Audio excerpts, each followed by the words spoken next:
தந்தை மகன் தூய ஆவியின் பெயராலே ஆமேன். அப்பா பிதாவே, உம்மை போற்றுகின்றோம், புகழுகின்றோம். உமக்கு நன்றி கூறி உம்மை ஆராதிக்கின்றோம்.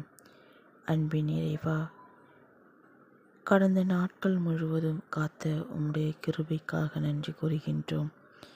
இதோ புதிய விடியலை நாங்கள் காணச் செய்த உம்முடைய இரக்கத்திற்காக நன்றியோடு உம்மை போற்றுகின்றோம்.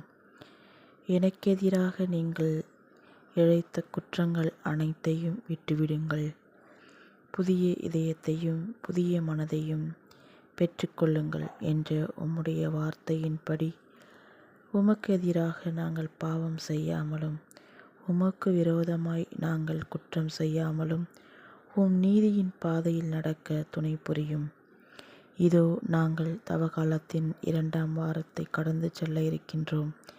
இந்நாளில் நாங்கள் எங்கள் உற்றார் உறவினருடனும் சகோதர சகோதரிகளிடமும் எவ்வித சினமும் கொள்ளாமல் அன்போடு நடந்து கொள்ள எங்களுக்கு உமது பேரன்பை காட்டும்.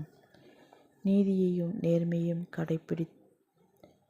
கடைப்பிடித்தல் அவர்கள் வாழ்வது உறுதி என்ற வார்த்தைக்கு ஏற்ப உமது நீதியையும் நேர்மையையும் பின்பற்றி நிலைவாழ்வு வாழ துணை புரியும்.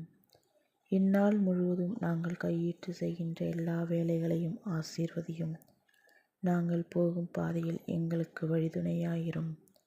நாங்கள் பணம், பதவி, பட்டம், புகழ் இவைகளை பெரிதாக நினைக்காமல் எங்கள் ஆன்மாவை சரியான பாதையில் செல்ல துணை புரியும். ஆம் அன்பின் ஆண்டவரே, ஆன்மாவை காப்பது வாழ்வையே காப்பதற்கு சமம். அதனால் நம் ஆன்மாவை வலிமையாக்க இறைவன் வார்த்தையின்படி வாழ தொடர்ந்து நம் ஒவ்வொருவரையும் ஆசீர்வதித்து வழிநடத்த மன்றாடுகின்றோம். எங்கள் ஜீவனுள்ள நல்ல பிதாவே, ஆமேன்.